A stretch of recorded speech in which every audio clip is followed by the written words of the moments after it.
हरे कृष्णा, राधे राधे। आप सभी कृष्ण भक्तों पर ठाकुर जी की कृपा सदैव बनी रहे। कई बार हम सोचते हैं ना कि हम इतने दुखी क्यों हैं, हमें किस बात की सज़ा मिल रही है, क्या मैंने कार्य ऐसा किया है जिससे भगवान हमें इतना कष्ट दे रहे हैं, ऐसे कौन से प्रारब्ध किए हैं जिसकी सज़ा मुझे इस जन्म में मिल रही है। कितनी बार ऐसे प्रश्न हमारे मन में आते हैं और हम नहीं समझ पाते हैं कि आखिर हमारे साथ हो क्या रहा है और ये कर्मों का सिलसिला क्या है, कैसे मिलता है हमें कर्मों का फल। एक राजा था। राजा बहुत दयावान, ईमानदार था, प्रजा से बहुत प्यार करता था। उसने भगवान श्री कृष्ण का एक मंदिर बनवाया था। उस मंदिर में एक पुजारी भी रखा था। जो ब्राह्मण देवता थे वो पुजारी, वो भी बहुत ही ईमानदार थे। पुजारी के मन में भी कोई प्रश्न नहीं आता था, कोई लालच नहीं था, कभी राजा से कुछ नहीं मांगा था। वो भगवान श्री कृष्ण की पूजा करते थे और पूजा करते करते 20 साल बीत गए थे। राजा को पुजारी जी बहुत पसंद करते थे, उनकी ईमानदारी से भी बहुत प्रभावित थे। 20 साल बीतने के बाद में हुआ यूँ कि राजा का एक बेटा था, राजकुमार। राजकुमार को पढ़ा लिखा कर खूब विद्वान बनाया। बेटा बड़ा हो गया था तो उसके विवाह की तैयारी हो रही थी। एक दूसरे राज्य की राजकन्या से अपने राजकुमार का विवाह कर दिया। विवाह की पहली रात थी। राजकुमार को तो जल्दी नींद आ गई। राजकुमार थक गया था, राजकुमारी को नींद नहीं आ रही थी। जब नींद नहीं आ रही थी तो वो परेशान थी, अंदर ही अंदर घूम रही थी। तो घूमते घूमते उसने देखा कि राजकुमार के सिरहाने एक तलवार रखी है जिसमें हीरे जवाहरात जड़े हुए हैं। बड़ी सुंदर तलवार थी। उस तलवार को देखकर राजकुमारी ने उस तलवार को उठाया, उसकी मुठ को पकड़ा, तलवार को मयान से बाहर निकाला और जैसे ही मयान से बाहर निकाला वो चमचमाती तलवार, धारदार तलवार, उसे देख करके राजकुमारी तो घबरा गई और तलवार हाथ से छूट गई और छूट करके जा करके गिरी राजकुमार की गर्दन पर और राजकुमार की गर्दन कट गई। अब ये राजकन्या जो थी ना, वो तो घबराई हुई थी। विवाह की पहली रात थी, राजकुमार की हत्या हो गई। सुबह क्या होगा उसकी समझ में कुछ नहीं आ रहा था, बहुत घबराई हुई थी। भगवान से प्रार्थना कर रही थी कि प्रभु आप ये सब जानते हैं, मेरा कोई कसूर नहीं है, मैंने ये सब जानबूझकर नहीं किया है, ये सब कैसे हो गया, मुझसे गलती से हुआ है, मैं कैसे कैसे किसको क्या क्या बताऊंगी, क्या करूँ, कुछ समझ में नहीं आ रहा था। आप ही साक्षी हो। इसके ये प्रार्थना कर ही रही थी कि सारी रात बीत गई। सुबह के 4 बजे हुए थे। अपनी खिड़की से देखा कि पुजारी जी मंदिर की तरफ जा रहे थे। तो पुजारी को देखकर राजकुमारी जोर जोर से रोने लगी। आवाज़ सुन करके महल के सभी लोग इकट्ठा हो गए। उन्होंने पूछा क्या हुआ और राजकुमारी ने बताया कि मेरे पति को कोई मार गया है, मेरी समझ में नहीं आ रहा है क्यों, मैं तो सो रही थी और मेरे पति की हत्या हो गई है, और ज़ोर ज़ोर से रोने लगी। राजा आए, सब ने पूछा आपने किसी को देखा है? तो राजकुमारी ने बताया कि मैंने किसी को मंदिर की तरफ जाते देखा था। मंदिर से पुजारी जी को बुलाया गया। पुजारी जी से पूछा कि क्या आपने राजकुमार की हत्या में आप क्या भागीदार हैं, क्या आपने राजकुमार की हत्या की है? पुजारी तो भोले भाले थे, उन्होंने कहा नहीं, मुझे तो कुछ भी नहीं पता है महाराज, मैं तो कभी राजमहल की तरफ कभी आया ही नहीं, लेकिन लोगों को शंका थी, किसी को पुजारी की बात पर विश्वास नहीं हुआ। राजा को ये पता था कि पुजारी ऐसा नहीं कर सकता है, इतने सालों से ईमानदारी दिखा रहा है, भगवान की सेवा करता है, सच्चा है, ये ऐसी गलती नहीं कर सकता है। राजा के मन में उसके लिए दया थी, लेकिन लोग तो कह रहे थे कि इसी ने हत्या की है। तो राजा ने कहा कि ठीक है, मैं तुम्हें मौत की सज़ा तो नहीं दूंगा, लेकिन जिस हाथ से तुमने मेरे बेटे का गर्दन काटी है मैं उस हाथ को काट दूंगा। और पुजारी ने उस हाथ को कटवा दिया। अब पुजारी को बड़ा ही अपमान महसूस हुआ, क्योंकि वो सच्चे थे, ईमानदार थे। पुजारी राजा की नगरी छोड़ कर के चले गए। मन बहुत दुखी था। ये प्रश्न भी परेशान कर रहा था कि आखिर मेरा हाथ क्यों कटा जब मैंने कोई गलती नहीं की। अब जब ये प्रश्न आया तो मन में एक भाव भी आया कि क्यों ना मैं किसी ज्योतिषी से पूछता हूँ कि मेरे कौन से ऐसे कर्म हैं जिसकी वजह से मेरा हाथ कट गया। तो पता चला एक ज्योतिषी का। तो पुजारी उस ज्योतिषी के घर पहुंच गए। जब घर पहुंचे तो ज्योतिषी घर पर नहीं थे, उनकी पत्नी थी। पत्नी से पूछा उनके बारे में तो पत्नी अपशब्द करने लगी। जोशी महाराज को कोसने लगी, गलत सलत बातें करने लगी। पुजारी जी को समझ ही नहीं आ रहा था कि आखिर हो क्या रहा है। मैं तो अपनी समस्या में आया था, शायद ये हमसे ज़्यादा समस्या में है, तो पहले मैं इनकी ही समस्या जान लेता हूँ। पुजारी जी ने उनकी पत्नी से कहा कि आपको क्या समस्या है, क्या दिक्कत है, आप इतना कुछ क्यों बोल रही हैं। इतने में जोशी आ गए।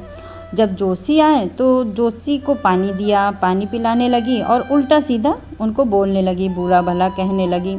जोशी ने कुछ नहीं कहा, कोई जवाब नहीं दिया। वो पुजारी जी को लेकर के अंदर कमरे में चले गए, अपनी गद्दी में जाकर के बैठ गए। पुजारी जी ने कहा कि बताइए ब्राह्मण देवता, मैं आपके लिए क्या कर सकता हूँ। तो पुजारी जी ने कहा कि मेरी समस्या तो छोड़िए महाराज, पहले तो आप ये बताइए कि आपकी पत्नी आपको ऐसा व्यवहार आपसे करती हैं, ऐसी आपको बातें बोलती हैं, आपको बुरा नहीं लगता है, आपको क्रोध नहीं आता है। जो ज्योतिषी थे वो आराम से कहने लगे कि ऐसा नहीं है, मेरे ये कर्म का फल है जो मुझे अब मिल रहा है और कर्मों का फल तो मुझे ही भोगना है, इसलिए मैं चुप रहता हूँ। तो पुजारी जी ने कहा कि आपके कर्म का फल मैं समझा नहीं। तब ज्योतिषी ने बताया कि मैं पिछले जन्म में एक कौवा था और ये थी गधी। एक दिन हुआ क्या कि इस गधी के कमर पर फोड़ा हुआ और मैं पेड़ पर बैठा था, तो मैंने उस फोड़े को देखा, उस घाव को देखा और जाकर के मैं इसकी पीठ पर बैठ गया और उस घाव को कुरेदने लगा, उसमें चोंच मारने लगा। मुझे बड़ा मज़ा आ रहा था और ये बड़ी क्रोधित हो रही थी, इधर उधर भाग रही थी, लेकिन मैं बार बार उस घाव को चोंच से मैं मार रहा था। मुझे बहुत आनंद आ रहा था इसको परेशान करने में, इसलिए मैं उड़ भी नहीं रहा था, मैं इसे परेशान करने लगा। धीरे धीरे मेरी ये आदत बन गई इसको परेशान करने में। एक दिन हुआ क्या कि ये वहाँ से चली गई छोड़ कर के दूसरे जंगल में, गंगा किनारे। मैं भी इसको ढूंढते हुए वहाँ पर पहुँच गया। मैंने देखा कि ये वहाँ पर मुझे मिल गई। फिर क्या था, मैं इसकी पीठ पर बैठ गया और फिर से मैं इसके घाव को कुरेदने लगा, इसके घाव में चोंच मारने लगा। ये मुझसे भागना चाहती थी, इधर उधर भाग भी रही थी, लेकिन भाग नहीं पा रही थी क्योंकि मैं इसकी पीठ पर बैठा था और ये कुछ कर भी नहीं सकती थी। और मैं घाव को चोंच मारता रहा, चोंच मारता रहा और चोंच मारते मारते मेरी चोंच उसकी एक हड्डी में फंस गई। अब ये मुझे उड़ाना चाहती थी, लेकिन मैं उड़ भी नहीं पा रहा था क्योंकि चोंच तो मेरी अब हड्डी में फंस गई थी। तब ये वहाँ पर गंगा में उतर गई। इसको लगा कि मैं पानी में उड़ जाऊँगा, लेकिन गंगा में उतरने के बाद भी मैं पानी में नहीं उड़ा क्योंकि मेरी चोंच तो हड्डी में फंसी हुई थी। गंगा का तेज बहाव आया और हम दोनों को गंगा में बहा ले गया। हम दोनों की मृत्यु हो गई। गंगा में बहने के कारण हमें हमारे कर्मों के फल अनुसार हमें ये मिला और मैं बना एक महान ज्योतिषी और ये मेरी पत्नी एक विद्वान की पत्नी। लेकिन जो कर्म मैंने किए थे उसको तो मुझे ही भुगतना था, तो इसके लिए मैं आखिरी सांस तक अपने कर्म भुगतने को तैयार हूँ। इसलिए मुझे बुरा भी नहीं लगता है क्योंकि मुझे बुरा लगेगा, मैं कुछ कहूँगा तो मेरे कर्म फिर से बनना शुरू हो जाएंगे और फिर मुझे इन कर्मों का फल भुगतना पड़ेगा, इसलिए मैं शांत रहता हूँ। पुजारी बड़ा आश्चर्यचकित हुआ। बड़ी अद्भुत लीला है, कमाल की बात है। मन में आया कि मैं भी जानूं कि मेरा हाथ क्यों कटा है। तो पुजारी जी ने ज्योतिषी से कहा कि मुझे बताइए, मैं निरपराध हूँ, भगवान की सेवा करने वाला हूँ, भगवान से प्यार करने वाला हूँ, ईमानदार हूँ, मेरा हाथ क्यों कट गया। तो ज्योतिषी ने कहा कि तुम्हारी भी एक कहानी है, तुम भी अपने कर्म का ही भुगतान भुगत रहे हो। बिना कर्म के फल के किसी को कष्ट नहीं आता है, किसी को सुख नहीं मिलता है, सब अपने कर्मों का ही फल भुगत रहे होते हैं। जो आपके आसपास रिश्तेदार है ना, ये सब भी आपके कर्मों का ही फल है। सबका कुछ न कुछ चुकाना है आपको, ये सबसे कुछ न कुछ लेना है आपको। जो जोशी ने बताया पुजारी जी को कि पिछले जन्म में आप एक तपस्वी थे, जो राजकुमार था वो था एक कसाई और जो राजकन्या थी वो थी एक गाय। वो कसाई उस गाय को काटने के लिए उसके पीछे पीछे भाग रहा था और उसे पकड़ ली और पकड़ करके उसे काटने लगा, तो वो छुड़ाकर भाग गई, जो आपके सामने से निकल करके गई। कसाई भागता भागता आपके पास आया, आपसे पूछा कि गाय देखिए, आप तपस्वी थे, आपने कसम खाई थी कि कभी आप झूठ नहीं बोलेंगे, इसलिए आपने कसाई को बता दिया कि गाय इस तरफ गई है और कसाई उस तरफ गया और उसको वो मिल गई। गंगा किनारे की बात है ये। और वो उसे काटने लगा। इतने में एक शेर आया और शेर ने उन कसाई को और उस गाय को दोनों को ही खा लिया और दोनों की जो हड्डियां हैं वो गंगा में प्रवाहित हो गईं। गंगा में प्रवाहित होने के कारण अगला जन्म मिला। कसाई एक राजकुमार बना और गाय राजकन्या थी।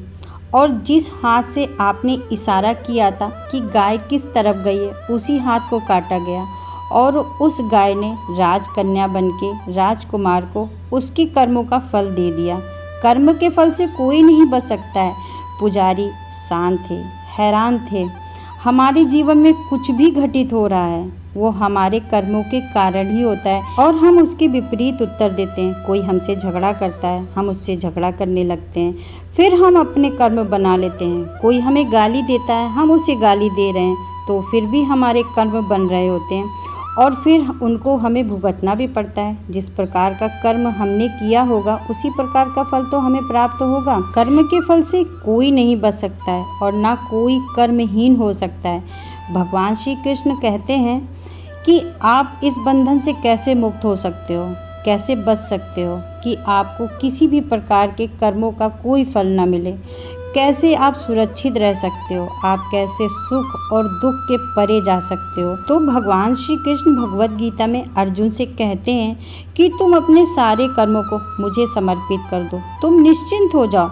जब सारे कर्म मुझे समर्पित कर दोगे तो कर्म भी मैं ही करूँगा और फल भी मेरा ही होगा, तू सिर्फ आनंद में होगा। भगवान ने अर्जुन से यही बात कही थी कि इस युद्ध में सब लोगों को मैं मार चुका हूँ और मैं तुझे जीत का श्रेय देना चाहता हूँ। तू घबरा मत, तू डर नहीं, तू निश्चिंत हो जा।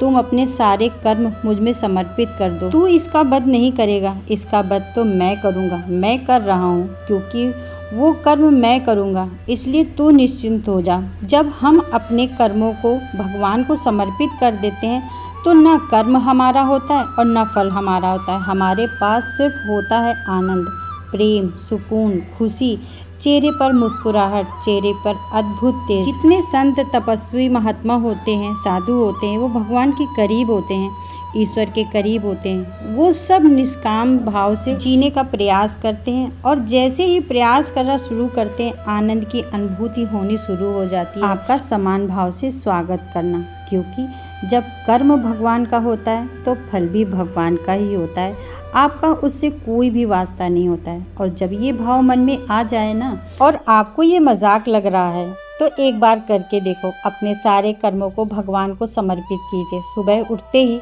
उस दिन को भगवान को समर्पित कीजिए और भगवान से कहिए आज का दिन हर कर्म आपका है। तो याद रखिएगा उस दिन उसमें आने वाले सुख दुख समान भाव से स्वागत करना है, क्योंकि कर्म भगवान का है तो फल भी भगवान का है और आज इससे आपका कोई वास्ता नहीं है। जब ये भाव मन में आ जाए तो भगवान कहते हैं कि जब तुम्हें ब्राह्मण और चंडाल एक ही नज़र से दिखाई देने लगे तो उस दिन तुम मेरे करीब आ जाओगे, उस दिन तुम मेरे हो जाओगे। जिस दिन तुम संभावी हो जाओगे उस दिन तुम मेरे हो जाओगे। जब हर जीव एक प्रकार से दिखाई देने लगेगा, हर तरीके से दिखाई देने लगेगा, भगवान के प्रति ये निष्काम भाव से समर्पित होने के लिए, सुख और दुख को एक समान देखने के लिए सबसे पहले ज़रूरी है विश्वास। इसलिए मैं कहती हूँ अपने विश्वास को मजबूत रखिए और अपना ख्याल रखिए। तो चलती हूँ, राधे राधे।